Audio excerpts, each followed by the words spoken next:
सज्जनों, राधे राधे।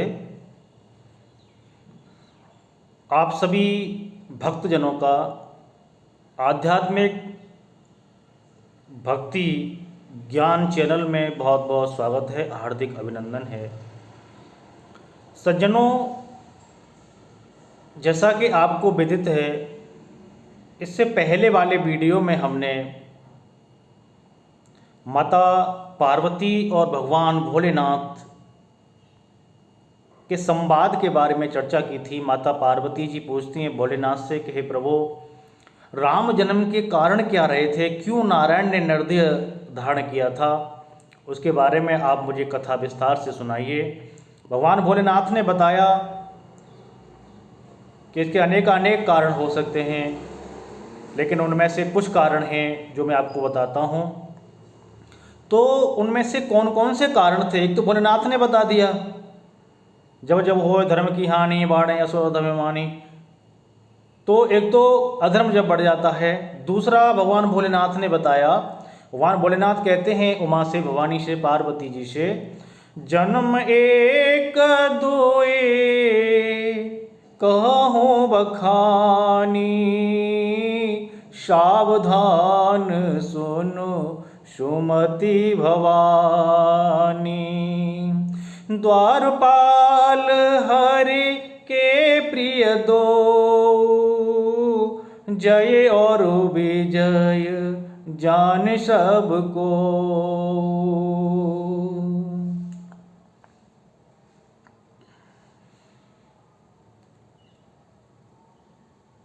शंकर जी कहते हैं पार्वती जी से, एक दो जन्म के कारण मैं आपको बताता हूँ पार्वती जी।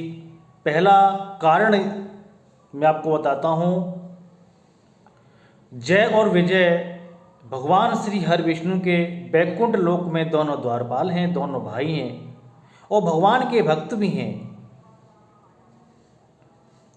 भगवान नारायण के द्वारपाल हैं बैकुंठ लोक में। बेप्रसाप ते दूनहु भाई, तामस असुर देह तेनु पाई।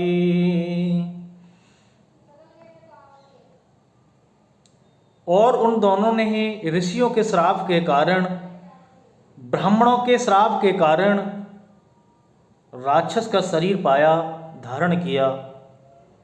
ये एक जन्म का कारण है।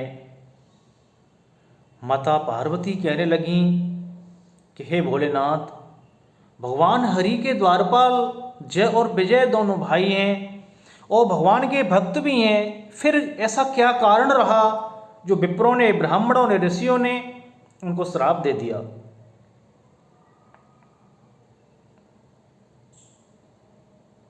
भगवान भोलेनाथ कहते हैं, हे पार्वती, ये कथा बहुत ही विचित्र कथा है, मैं आपको सुनाता हूँ, आप सुनो। जय और विजय दोनों भाई भगवान नारायण के द्वारपाल हैं, बैकुंठ लोक में द्वारपाल हैं, भगवान के पार्षद हैं।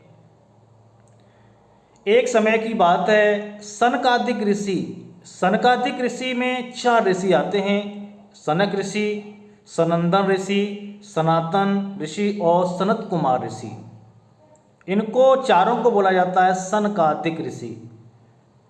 ये चारों ऋषि सनक, सनंदन, सनातन और सनत कुमार, ये सारे लोगों से विहीन होते हुए, सारे लोगों में विपत्तियों को झेलते हुए, सारे लोगों से होते हुए इनकी लालसा हुई कि शांति के लिए भगवान श्री नारायण हरि विष्णु का हम दर्शन करें। जब ये चारों ऋषि बैकुंठ लोक पहुँचे और भगवान के दर्शन के लिए प्रवेश करने लगे बैकुंठ लोक में, लेकिन जय और विजय नाम के दोनों द्वारपालों ने इनको रोक लिया, इनको जाने नहीं दिया। उन्होंने कहा कि हमें भगवान श्री हरि विष्णु का दर्शन करना है और हमें कोई रोक नहीं सकता। हम जहाँ भी जाते हैं हमें कोई नहीं रोक सकता, आप हमें रोक नहीं सकते, आप हमें जाने दीजिए।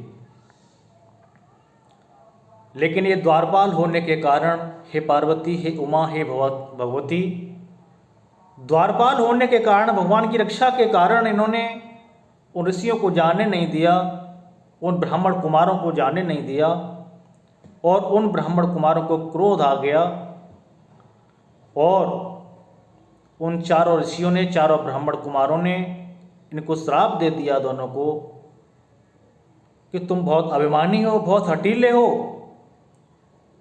आपके लिए बैकुंठ में कोई जगह नहीं है, आप जाओ, 3 जन्मों तक राक्षस बनोगे, आप 3 जन्मों तक राक्षस हो जाओ। जब ये श्राप चारों ब्राह्मण कुमारों के द्वारा जय और विजय को दे दिया, जय और विजय दोनों घबरा गए और उनके चरणों में गिर गए, ब्राह्मण कुमारों से क्षमा याचना करने लगे। जब भगवान विष्णु को ये पता चला, श्री नारायण हरि को पता चला, वो स्वयं लक्ष्मी जी के साथ और अपने अन्य पार्षदों के साथ दरवाजे पे आए, चारों कुमारों का स्वागत किया, सत्कार किया और चारों कुमारों ने जब बताया कि हमारे द्वारा ऐसा हुआ है, भगवान ने कहा, हे ब्राह्मण कुमारों, जो भी हुआ है और वो सब मेरी ही कृपा से हुआ है, मेरे बिना कुछ भी नहीं हो सकता, और आपका श्राप कभी भी मिथ्या नहीं होगा, झूठा नहीं होगा। इन दोनों को 3 जन्मों तक राक्षस योनि में जाना पड़ेगा, लेकिन इन तीनों का मैं अपने हाथों से वध करूंगा और मैं अपने हाथों से वध करके मैं इनका उद्धार करूंगा, इनको सद्गति दूंगा। आपकी इसमें कोई भी बुराई नहीं है, आपने इसमें कुछ भी गलत नहीं किया, ये सब मेरी ही कृपा से हुआ है, आप परेशान न हो। इस प्रकार से सज्जनों, भगवान विष्णु के द्वारा जय और विजय को बताया गया कि आप लोग 3 जन्मों तक राक्षस होंगे और तीनों जन्मों में मैं आपका वध करूंगा। तो शंकर भगवान कहते हैं पार्वती जी से, हे पार्वती, ये जय और विजय ही 3 जन्मों में राक्षस हुए। पहले जन्म में ये हिरण्यकशिप और हिरण्याक्ष बने। हिरण्यकशिप को भगवान ने नरसिंह अवतार लेकर के मारा, आधा नर और आधा सिंह का अवतार लिया, नरसिंह अवतार लिया प्रभु ने, उसका वध किया। और हिरण्याक्ष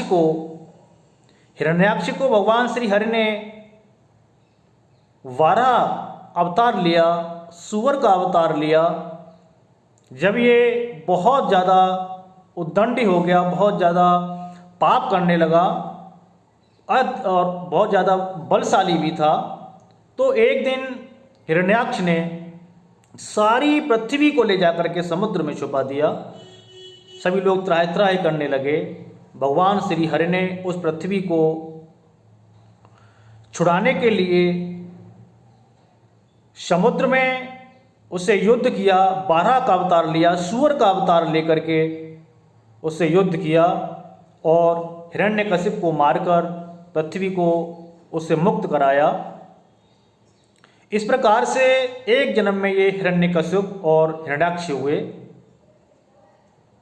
हिरण्याक्ष को मारकर उन्होंने पृथ्वी को छुड़ाया है। और हिरण्यकशिप जो प्रहलाद के बाप हैं, पिताजी हैं, प्रहलाद भगवान के भक्त हुए हैं और प्रहलाद को बहुत ज़्यादा दंड याचनाएँ, बहुत ज़्यादा प्रताड़ित किया है हिरण्यकशिप के द्वारा, और भगवान ने नरसिंह अवतार लेकर के हिरण्यकशिप को मारा है, हिरण्यकशिप का वध किया है।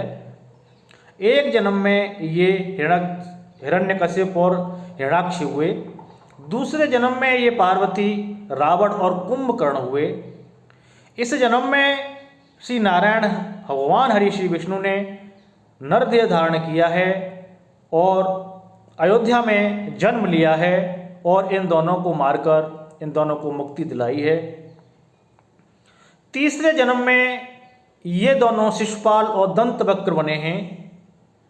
शिशुपाल और दंतवक्र को भी नारायण ने नरदेह धारण करके भगवान श्री कृष्ण का अवतार लेकर के इन दोनों को मुक्ति दिलाई है, इन दोनों का वध किया है। इस प्रकार से भगवान ये 3 जन्मों तक राक्षस हुए हैं। इन्हीं राक्षस होने के कारण एक ये कारण रहा है भगवान राम के जन्म होने का।